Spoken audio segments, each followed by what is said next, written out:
예, 수요일 묵상의 시간입니다. 혼자 빨리 가는 것이 아니라 함께 가는 것이 하나님의 뜻이다. 혼자 빨리 가는 게 아니라 함께 가는 것이 하나님의 뜻이다. 자, 이런 제목으로 오늘 묵상 함께 나누겠습니다.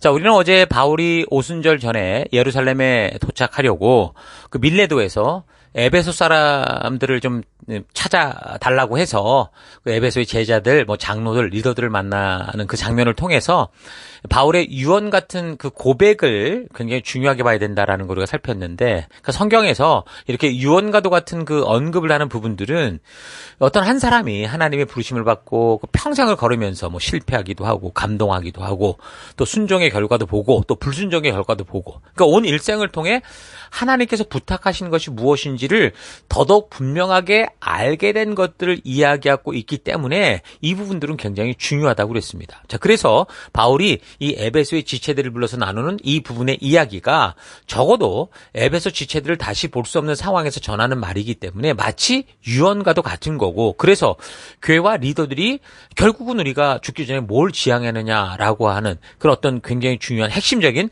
부탁들이 들어있기 때문에 잘 새겨들을 필요가 있다고 그랬죠. 자, 그래서 어제 우리가 살핀 것은 바울이 밀레도로 온 리더들에게 자신이 걸어온 사역의 길, 이제 이 제자들이 걸어야 될 길에 대해서 꽃길이라고 이렇게 포장하지 않았고요. 적어도 이 세상에서는 우리가 걷는 길은 눈물과 고난의 길이 있을 거다라는 그런 거고. 그래서 성도가 할 일은 이 하나님의 사랑을 거절한 것에 대한 회개와 오직 예수로 말미암아 그 하나님께로 갈 수 있는 유일한 길, 이 길을 알리는 것. 이 하나님의 자녀가 될 수 있는 오직 유일한 길은 예수가 그리스도의 짐을 믿는 거다라는 이것을 전하는 요 내용이라고 그랬었죠. 자, 그래서 계속해서 20장 20절을 보면, 보라, 이제 나는 성령에 매여 예루살렘으로 가는데 거기서 무슨 일을 당할지 알지 못하노라. 자, 여기서도 바울의 말을 좀 잘 생각해 보십시오. 바울은 지금 드로아에서 어떤 일을 했습니까? 설교 듣다가 떨어져 죽은 청년을 살려냈어요. 그러니까 최고의 능력자인 거죠. 근데 그가 하는 말이 지금 뭡니까? 그가 이제 가려고 하는 예루살렘에서 무슨 일을 당할지 모른다였어요. 모른다. 여러분, 바울같이 그렇게 신령하고도 위대한 사람도 어떻게 살아요? 1분 뒤 일을 모르고 살아가는 거예요. 그러니까 성령께서 주신 마음이 있고 사명이 있기 때문에, 예수님이 명령하신 사명이잖아요. 자기가 만나면서 그 사명과 비전이 있기에 이제 그 길을 간다는 거지, 뭘 알고 가는 게 아니었다는 거죠. 그러니까 믿음의 길이라는 게 바로 그러는 거예요. 미래를 다 예언을 해서 알고 가는 게 아니고요. 말 그대로 우리는 하나님을 믿는 거잖아요. 그러니 그의 보내신 예수님을 믿고, 그래서 그 하나님과 그 예수님이 약속하신 이 땅에서의 그 하나님의 부르심을 따라가는 거예요. 그게 성경의 가치인 거고, 하나님의 의도가 담긴 그 말씀을 따라, 그 가치관을 따라 살아가는 거죠. 사람이 만약에 5분 뒤에 벌어질 일을 안다면 아마 기적 같은 역사를 이뤄낼 겁니다. 그러니 사람들이 그런 걸 아니까 얼마나 그 내일을 알기 위해서 이렇게 애를 씁니까? 무당집 찾아가고 점집 찾아가고. 교회를 다니는 신앙인들은 또 양심상 가지 못하니까 결국 하나님 이용해서 내일을 듣고 싶다. 그래서 어떤 집회에서 예언한다. 그럼 왜 돈 싸들고 찾아가가지고 줄 서는 거 보통 아닙니까? 그런데 하나님은 성경 어디를 봐도 우리에게 그런 식으로 우리의 미래의 운명을 알려주는 그런 분이 아니세요. 이 운명론 자체가 없어요, 이 땅에는. 하나님 주신 자유주의를 가지고 인간 각자가 살아내는 역사가 있을 뿐이죠. 그래서 20장 23절, 오직 성령이 각 성에서 내게 증언하여 결박과 환난이 나를 기다린다 하시나. 성령께서 말씀해 주시고 알려주는 건 뭡니까? 네가 가는 이 길은 좁은 길, 좁은 문이다. 이 길 가면 결박과 환난이 있을 거다라는 거였어요. 그러니까 성령께서는 사도 바울에게 너가 어디를 가든 형통한다, 잘 된다, 복 받는다 이렇게 말씀하지 않았다고요. 그러니까 우리 신앙인들이 알고 가야 하는 길이 바로 이 길입니다. 이게 실제 우리 현실이에요. 그래서 언제 환난이 올지, 언제 결박이 올지 모르지만 그럼에도 불구하고 우리가 어떤 사람과 환경을 만나도 뒤로 물러가 침륜에 빠지지 않고 그 상황과 그 환경 속에서 하나님의 약속 믿고 끝까지 그 말씀, 부르심 따라 나가는 그 삶이 그리스도인의 삶이다라는 거 기억해야 됩니다. 자, 그러면서 그가 굳이 예루살렘으로 그 핍박이 있다라는 게 뻔한데 가고자 하는 이유를 말하는데 20장 24절. 내가 달려갈 길과 주 예수께 받은 사명, 곧 하나님의 은혜의 복음을 증언하는 일을 마치려 하면은 나의 생명조차 조금 더 귀한 것으로 여기지 않는다. 자, 이 구절대로 하면 바울이 예루살렘에서 환란이 기다림에도 가고자 하는 이유는 예수님께 받은 사명 때문이라는 거예요. 하나님의 그 은혜의 복음을 하나님의 마음을 알게 하려 합니다라는 거죠. 자, 그러니까 바울이 비록 개종 초기에는 도저히 뭐 유대인들이나 유대 기독교인들과 말을 섞을 수 있는 그런 상태가 아니었기 때문에 뭐 아라비아에서 3년 또 고향 길리기아 다소에서 10년 가까이 있다가 이제 이방인의 사도로 부름받아 활약을 시작했지만 그의 가슴 깊은 곳에는 항상 뭐가 있는 거예요? 항상 자기의 과거의 그 함정 속을 살아가고 있는 자기의 형제들, 유대인들, 동족들. 그래서 자신을 만나주신 예수 그리스도를 그대로 전하고 싶은 이 마음이 너무너무 간절했던 그게 바울인 것을 알 수 있어요. 그래서 외국을 돌아다닐 때, 이방 선교를 할 때도 항상 유대인 회당을 먼저 찾아가서 그 유대 동족들이 막 죽이려고 위협하고 협박하기 전에는 이 복음이 이런 거다라는 사실을 얼마나 정말 전하려고 애썼습니까? 자, 그러니까 굳이 가지 않아도 될 예루살렘으로 올라가는 일을 감행하는 가장 근본적인 이유가 뭐라는 거예요? 이 구절인 거예요. 그렇게 보면 사람에게 절망스러운 일이 어쩌니 뭐 위협이 뭐 되는 일이 많냐 없냐 이건 중요한 게 아니에요. 환경이 어렵냐 쉽냐? 뭐 나를 환영해 주냐 대적하냐 이런 문제는 우리가 부르신 사명의 길을 감에 있어서 아무런 문제가 되지 않는다는 거예요. 이거 죽냐 사냐 핍박받냐 요즘에는 그게 아니라 바쁘다 아니다 이거 갖고 다들 이루고 있는데 이건 그렇게 문제가 될 문이 아니라는 거죠. 생명은 소중한 거지만 사람이란 존재가 그래요. 구걸해서 생명을 연명하는 그런 비겁한 삶을 살거나 또는 내가 살아가야 될 이유도 없이 그냥 살아가는 사명 없이 살아가는 그런 하루하루의 삶을 너무 견디지 못하는 게 인간인 거예요. 왜요? 하나님이 그렇게 만들었어요. 그래서 사람에게 가장 힘을 빼고 절망하게 하는 게 뭐냐? 그건 꿈이 없다는 거예요. 살 이유가 없다. 살아야 할 이유가 없다라는 거. 생명을 주고도 바꿀 그런 목표와 사명을 가지는 게 사람을 살맛나게 하고 힘이 나게 하는 거죠. 자, 그러므로 우리 앞에 다가올 시험과 환난을 두려워하지 마십시다. 꿈이 없는 것을 두려워하지 마십시다. 우리 젊은 청년들 정말 여러분의 일생을 통해 생명까지도 바칠 수 있는 그런 사명 여러분 찾았습니까? 무엇인가를 열심히 하게 하려기보다 내가 그 일을 위해 살고 그 일을 위해 죽을 수 있는 일, 내가 목숨 걸고 지킬 그 가치를 여러분 먼저 찾아야 됩니다. 그러면 내가 어디로 갈지 그 길이 보이는 거예요. 상황과 환경이 여러분을 결정하는 게 아니라 여러분의 결단과 선택이 상황과 환경을 결정하는 거라는 거 잊지 마십시오. 이런 사실 잊지 마시고 하나님을 신뢰하고 큰 꿈을 꾸며 주어진 환경과 상황을 이겨나가는 하나님 안에서 히스토리 메이커가 되기를 바라요.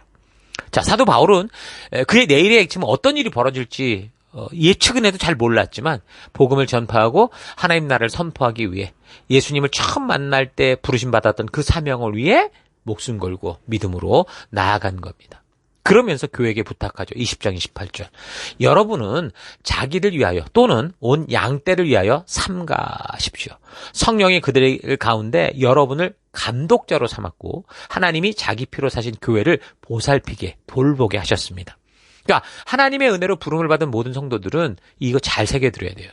하나님이 자기 피로 산 교회 성도들은 하나님께서 다른 기관이나 사람이 아니라 바로 교회, 하나님의 가정, 이 성도인 이 셀 속에 우리를 맡기셨기에 우리는 모든 일에 자유로울 수 있지만 마치 그 자녀를 가진 그 부모들이 온 삶이 자녀에게 집중되듯이 그래서 부모가 하고 싶은 모든 것들을 절제하고 희생하며 그러면서도 그 생명이 온전히 자랄 수 있도록 사랑을 퍼붓듯이 그렇게 살아야 된다라는 거죠.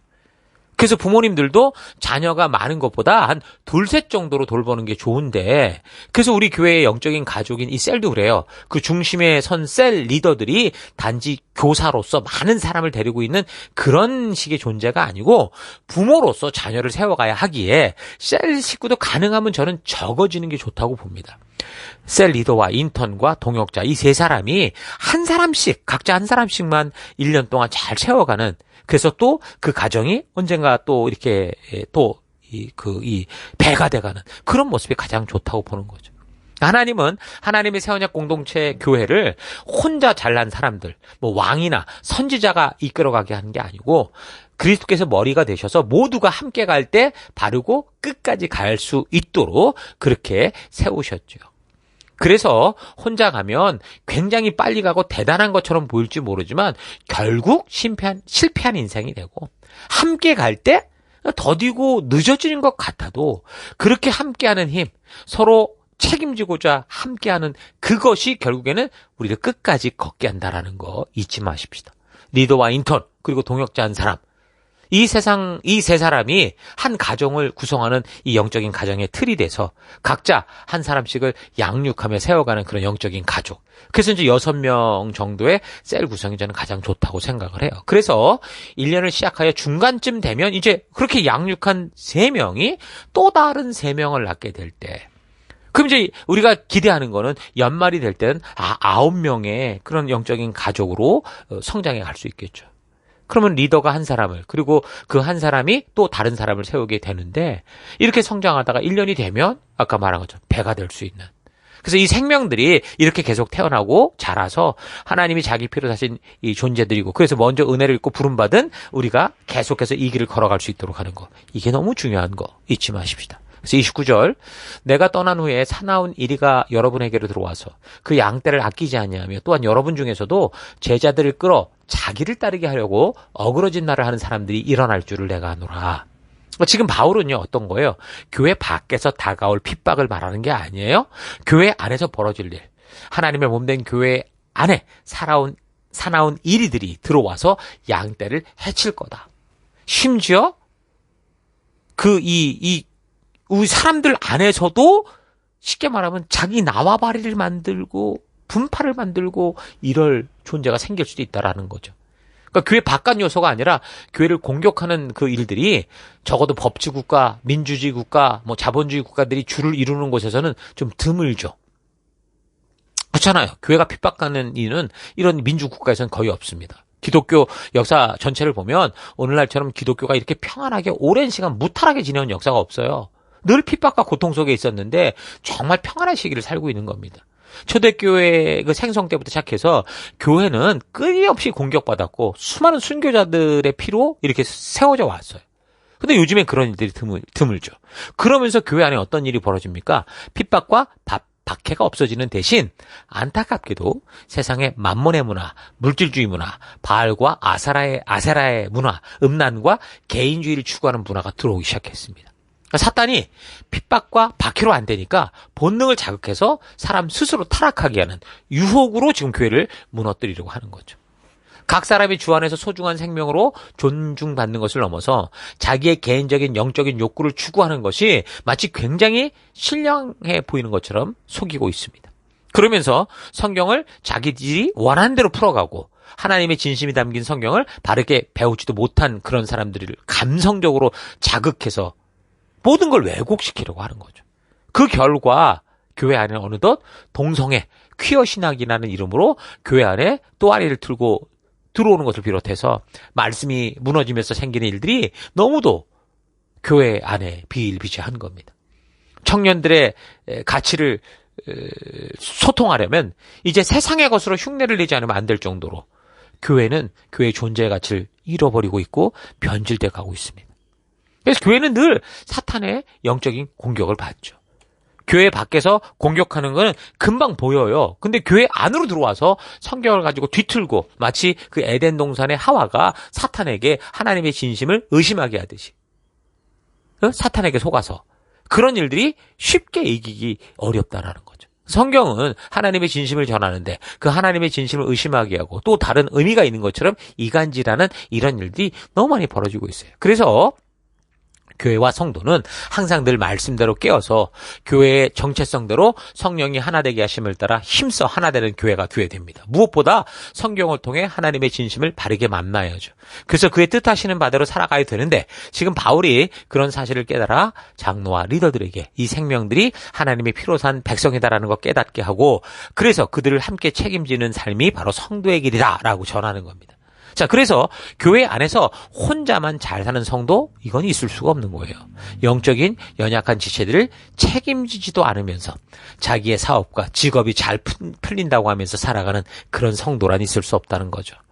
요즘 교회 속에 많은 사람들은 이 교회를 게스트처럼 다니는 거예요. 누구도 하나님의 이름으로서는 주인, 호스트가 되려고 하는 게 아니라 늘 이 교회 속의 손님, 게스트가 되기를 원하죠. 그래서 요즘에는 언제부턴가 가나안 성도들이라고 불리는 그런 사람들이 있는데, 가나안 성도가 뭐냐? 거꾸로 읽으면 안 나가, 그러니까 교회 안 나가, 이런 성도를 말한다는 거예요. 그러니까 교회 안에서의 비리와 부족함을 받고, 그래서 더 이상 함께 갈 필요가 없다라고 생각을 하고, 그래서 혼자서도 충분히 바른 신앙의 길을 걸어갈 수 있다라고 생각하는 사람들인 거죠. 어떻게 보면 워낙 타락한 교회를 보며 그럴 수 있겠구나라고 수긍될 수도 있지만, 근데 어떤 면에서 보면 그들 또한 하나님이 함께 가게 하신 이 교회를 결국 자기 마음에 들지 않는다고 떠나는, 이것도 이기적인 현상의 극치라는 거예요. 그 이기적인 게스트로 가득 찬 이 교회에서 자기도 그런 대접 못 받겠으니 예레이하고 저주하고 떠나는 그런 모습이라는 거죠. 하나님은 나를 이런 이기적인 게스트들이 교회에 가득 차서 그래서 나를 부르신 거고, 이렇게 살면 안 되니까. 그래서 그곳에서 너라도 하나님의 마음으로 그리스도와 하나 되라. 한 몸 되라. 그러는 건데, 호스트로서 섬기고 도와야 되는 그런 일을 함께 하나 되어 자신을 희생하며 우리가 힘써 함께 하려고 하기보다 게스트로서 특혜만 원하는 그런 마음이기 때문에 다른 이기적인 게스트와 다를 바 없는 또 다른 이기적인 게스트로 살겠다라고 하면서 나는 가나안 성도가 될래. 일이 되는 거죠. 여러분, 어느 공동체든 구성원들이 책임을 회피하고 혜택만 누리려는 그런 공동체는 다 무너져요. 그게 가족이 됐든 뭐 사회가 됐든 국가가 됐든 교회가 됐든 다 그렇습니다.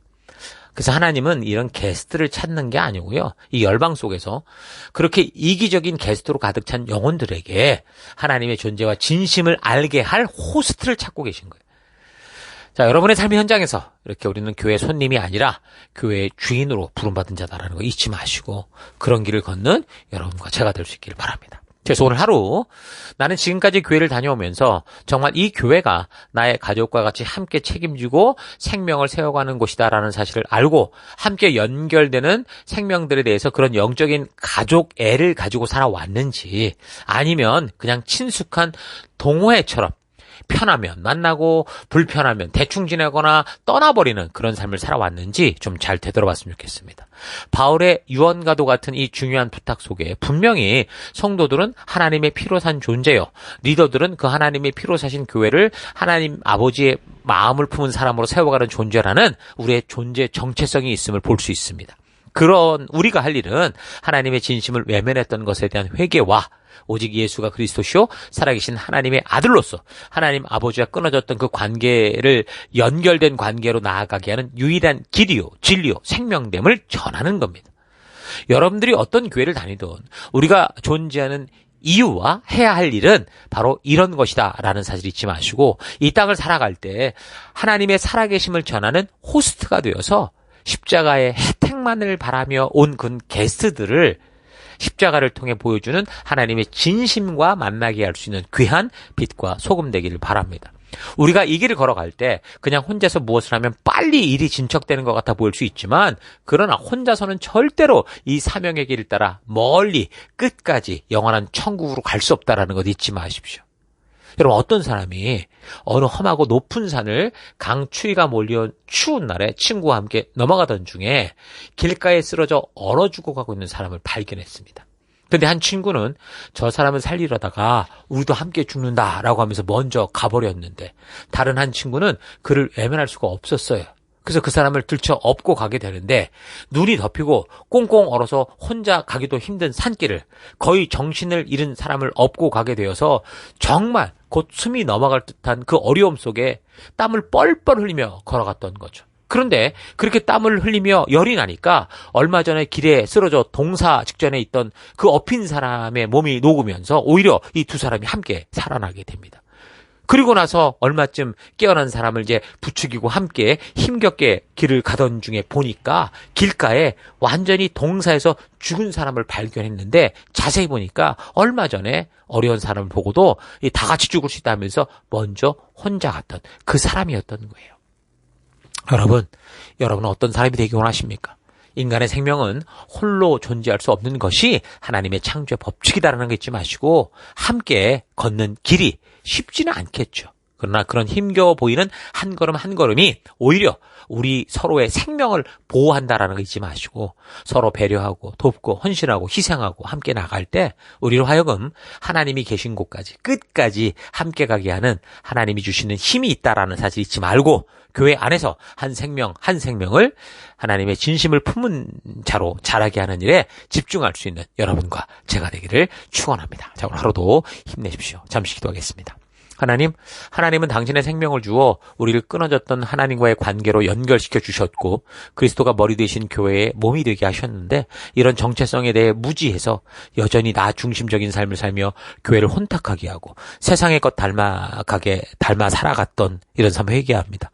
우리의 몸에서 각 부분이 소중한 이유는 전혀 다른 모든 것이 함께 존재하기 때문이다라는 사실을 잊지 않고 나의 나됨을 너무 교만하게 드러내거나 나의 해야 할 도리를 너무도 쉽게 포기해버리는 삶 되지 않겠습니다. 나는 예수님의 생명값으로 하나님의 자녀가 되었다는 거 잊지 않고 이 땅을 살아가는 동안 우리 주님의 이름으로 빛을 발하며 열방 속에 그 하나님을 알리는 열방의 제사장다운 삶 살아가기를 결단합니다. 하나님 혼자 빨리 가는 게 하나님의 뜻이 아니라 우리 모두가 함께 가는 것이 하나님의 뜻인 것 잊지 않고 오늘도 우리 지체들과 그 길을 따라 함께 걷는 내가 될 것을 결단하고 감사드리며 예수님 이름으로 기도했습니다. 아멘.